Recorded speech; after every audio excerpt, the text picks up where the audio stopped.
छोटी छोटी और भी कई चीज़ें होती है कपड़ों के साथ साथ, जैसे जब आप बॉल फेंक रहे होते हैं तो आपके कंधे फ्री होने चाहिए। इसके अलावा जब आप ब्रॉड जंप कर रही हैं बेटियां तो आपके घुटने फ्री होने चाहिए। इस तरह का पहनावा पहनना है जिससे कि आप कंफर्टेबल फील करें और अपनी पूरी एनर्जी पहले ही चांस में लगाने की कोशिश करिए। कई बार हम पहले चांस को नॉर्मल ले लेते हैं, दूसरे चांस में फिर घबरा जाते हैं। तो जिन बच्चों में घबराने की बीमारी है वो पूरी पावर एक ही साथ लगाइए, चाहे गोला फेंकना है, चाहे क्रिकेट की बॉल फेंकनी है, चाहे सिटअप लगाना है, चाहे ब्रॉड जंप करना है। रिम डिफेंस एकेडमी की अनुभवी टीम के साथ अपनी तैयारी को बेहतर बनाने के लिए अभी डाउनलोड करें प्ले स्टोर से रिम डिफेंस एकेडमी ऐप। नमस्कार, रिम डिफेंस एकेडमी के यूट्यूब चैनल पर मैं Ranveer Chaudhary, retired assistant commandant CRPF, आप सबका स्वागत करता हूं। दोस्तों, आज अपन बात करेंगे राजस्थान वन रक्षक भर्ती के बारे में। इसमें बहुत ही इंपॉर्टेंट टॉपिक मैंने आज लिया है जो आप सबके लिए बहुत इंपॉर्टेंट है। जितने बच्चे फिजिकल टेस्ट में शामिल होने वाले हैं उनको कौन कौन सी चीज़ों का ध्यान रखना है टेस्ट के लिए जाते समय, टेस्ट के दौरान। कई बार हम थोड़ी सी लापरवाही की वजह से पूरी प्रक्रिया से बाहर हो सकते हैं।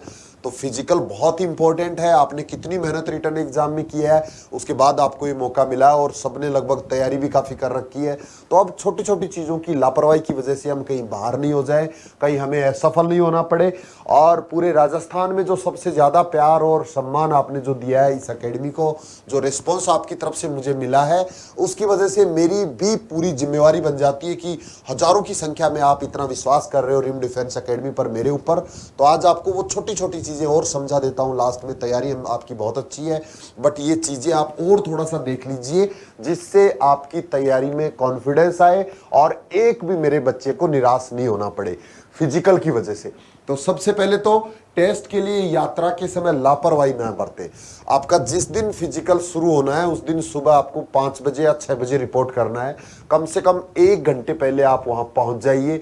उसमें आप यात्रा करने के दौरान कई बच्चे लापरवाही करते हैं, रात को अंधेरे में बाइक से निकल जाते हैं। कितना आपको सफ़र करना है ये तो मुझे नहीं पता, सबको अलग अलग सफ़र करना पड़ेगा, लेकिन आपको कोशिश ये करनी है कि पहले दिन यात्रा अपनी कंप्लीट करनी है।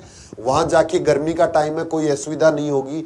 होटल में, धर्मशाला में, बाहर किसी भी तरह रेलवे स्टेशन पे, बस स्टैंड पे, जहाँ भी व्यवस्था होती है वहीं आप स्टे करिए।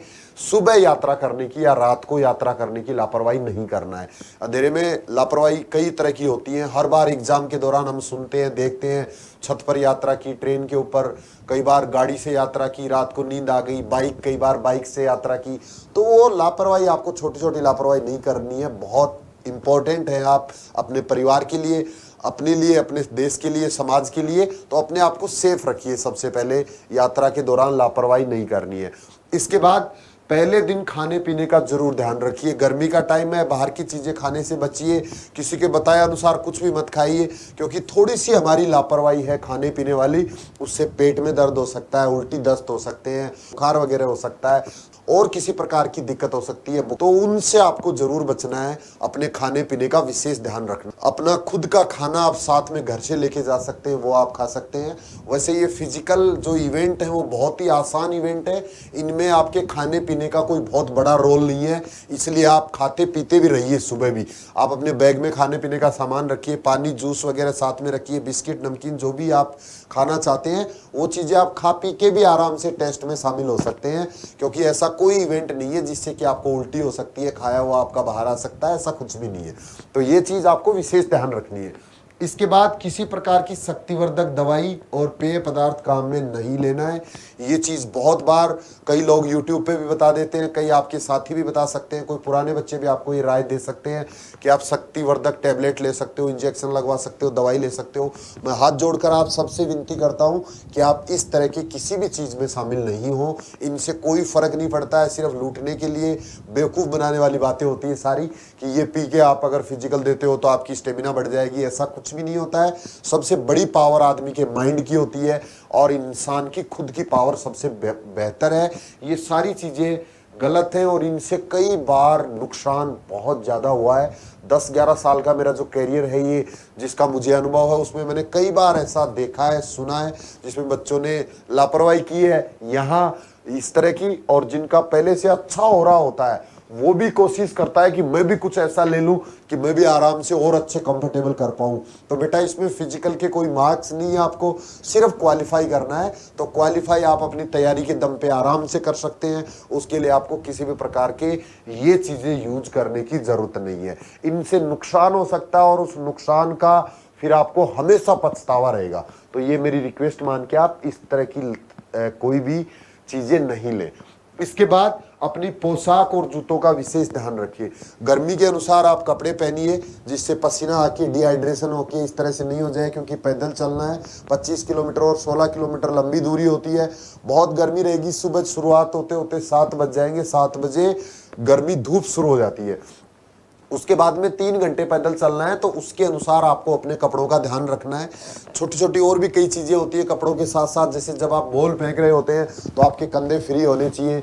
इसके अलावा जब आप ब्रॉड जंप कर रही हैं बेटियां तो आपके घुटने फ्री होने चाहिए। इस तरह का पहनावा पहनना है जिससे कि आप कंफर्टेबल फील करें।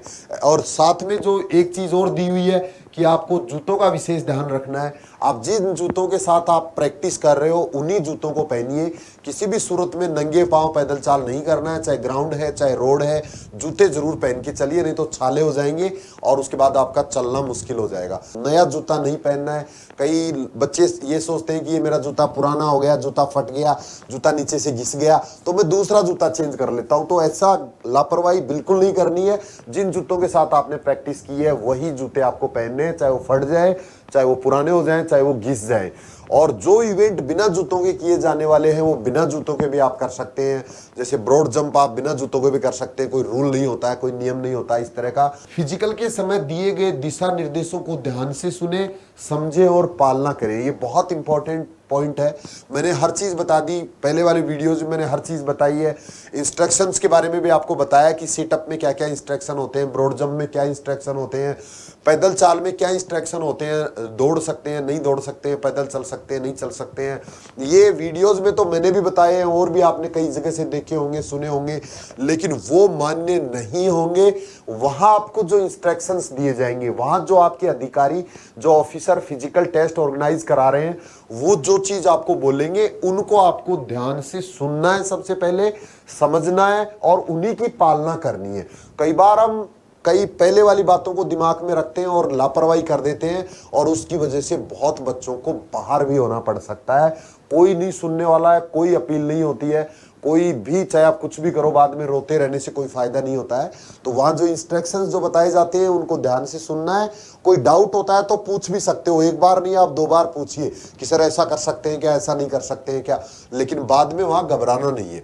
कई बार हो सकता है कि आपने प्रैक्टिस किसी दूसरे तरह से किया है और वहाँ ऑफिसर किसी दूसरे तरह से कराना चाहते हैं, तो भी आपको घबराना नहीं है, डरना नहीं है। आपने जो प्रैक्टिस नहीं की है वो भी आप आराम से कर सकते हैं, क्योंकि वो जो करवाया जाएगा वो आप अकेले से नहीं करवाया जाएगा, बाकी लोगों के लिए भी वही चेंज होगा। तो कोई नियम अगर इस तरह का अगर बता देते हैं, अगर कुछ चेंज अगर वो करते हैं तो उसको आपको पालना करनी है, उसको आपको उसी तरह से करना है।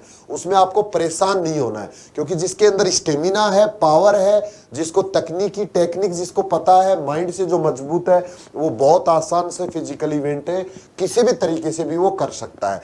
विशेषकर दिक्कत आ सकती है कोई इंस्ट्रक्शंस की, जैसे ब्रॉड जंप में कोई आ सकती है, या फिर सिटअप में कोई चीज़ का चेंज अंतर आपको हो सकता है, गोला फेंकते समय भी हो सकता है कोई नई चीज़ वो शामिल करें। तो इन सारे पॉइंट्स के अंदर, इन सारे इवेंट्स के अंदर आपको जो इंस्ट्रक्शन मिलेंगे उन्हीं को पालना करना है और सीरियसली सुनना है, समझना है। हर टेस्ट के दौरान सावधानी पूर्वक अपनी पूरी क्षमता का यूज करें। आप जो भी टेस्ट का आपका इवेंट होता है उसमें आप सीरियस होके ध्यान देके उसको पूरा करें।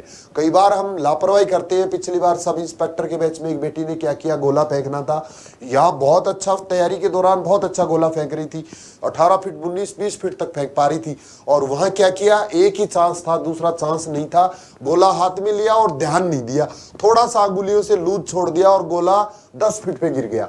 तो उस कंडीशन में पूरी मेहनत पानी फिर गई। रिटर्न एग्जाम में कितनी मेहनत की थी, कितने दिन तक एकेडमी में तैयारी किया, कितना पैसा खर्च हुआ, कितना कीमती समय गया, और सिर्फ एक लापरवाही की वजह से गोला हाथ से स्लिप हो गया। बस गोला हाथ से स्लिप हो गया, इसका मतलब वो आदमी सीरियस नहीं था। तो आपको कोई भी इवेंट करते समय बिल्कुल सीरियस रहना है, दिमाग वही रखना है, हर चीज को मैंने पहले बताया अच्छे से सुनना है, समझना है। और आपकी किस्मत अच्छी है कि आपको 2-2 चांस मिलेंगे 2 इवेंट में। तो पैदल चाल में तो कोई इस तरह की गलती होने की संभावना ही नहीं है, बट पैदल चाल में भी ये गलती हो सकती है बेटा कि वहां क्या होगा, हो सकता है 400 मीटर के राउंड हो, तो राउंड गिनने के लिए क्या व्यवस्था वहां होगी, आपको हो सकता है कोई स्लिप दी जाए, वहां कोई चिट दी जाए, या और कोई व्यवस्था वहां जो भी की जाएगी। अगर आपने उसमें लापरवाही कर दी, आपका 1 राउंड कम रह गया, टाइम आपके पास बचा था 1 घंटे का, लेकिन आपने राउंड 1 कम कर दिया, तो उस कंडीशन में आप फेल हो जाएंगे, असफल हो जाएंगे। इसी तरह से आपने बॉल बहुत अच्छा फेंका, 65 मीटर 70 मीटर फेंकते हैं, लेकिन दोनों ही चांस में आपने फाउल कर दिया। गोले में आपने बहुत अच्छा गोला फेंका, दोनों ही चांस में आपने फाउल कर दिया।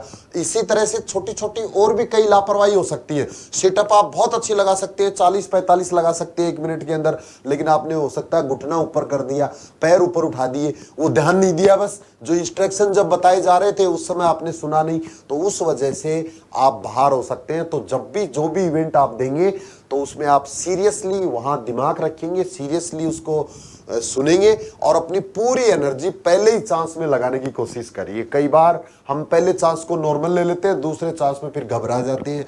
तो जिन बच्चों में घबराने की बीमारी है वो पूरी पावर एक ही साथ लगाइए, चाहे गोला फेंकना है, चाहे क्रिकेट की बॉल फेंकनी है, चाहे सिटअप लगाना है, चाहे ब्रॉड जंप करना है, तो उसमें दूसरे चांस तक आपको जाने की नौबत ही नहीं आए। पहले चांस में पूरी ईमानदारी से और पूरी ताकत का यूज करिए। तो ये थी मेरी छोटी छोटी बातें जिनका आपको ध्यान रखना है, और मैं आशा करता हूं कि आपने ध्यान से सुना होगा, इनको समझा होगा। पहली बार अगर आप चैनल पे हैं तो चैनल को सब्सक्राइब कर सकते हैं, और आपको बहुत बहुत शुभकामनाएं। बेस्ट ऑफ लक मेरे सारे स्टूडेंट्स को, पूरे राजस्थान के स्टूडेंट्स, चाहे वो मेरे साथ ऑनलाइन जुड़े हुए हैं, चाहे यूट्यूब के माध्यम से, चाहे एप्लीकेशन डाउनलोड करके, चाहे जो मेरे बच्चे ऑफलाइन मेरे साथ हॉस्टल में रह के यहाँ एकेडमी ज्वाइन करके जो तैयारी करके गए हैं, सभी को ढेर सारी शुभकामनाएं। बेस्ट ऑफ लक सबको, और मैं आशा करता हूँ कि आप बहुत अच्छा फिजिकल करेंगे। जो मेहनत मैंने और मेरी टीम ने की आपके साथ, उस पर आप पूरा हमें रिजल्ट देंगे, और फाइनल सेलेक्ट होके जब एकेडमी में हम दोबारा आपको बुलाएंगे तब सारे लोग परिवार के साथ आएंगे, इसी आशा के साथ। धन्यवाद, जय हिंद, थैंक यू।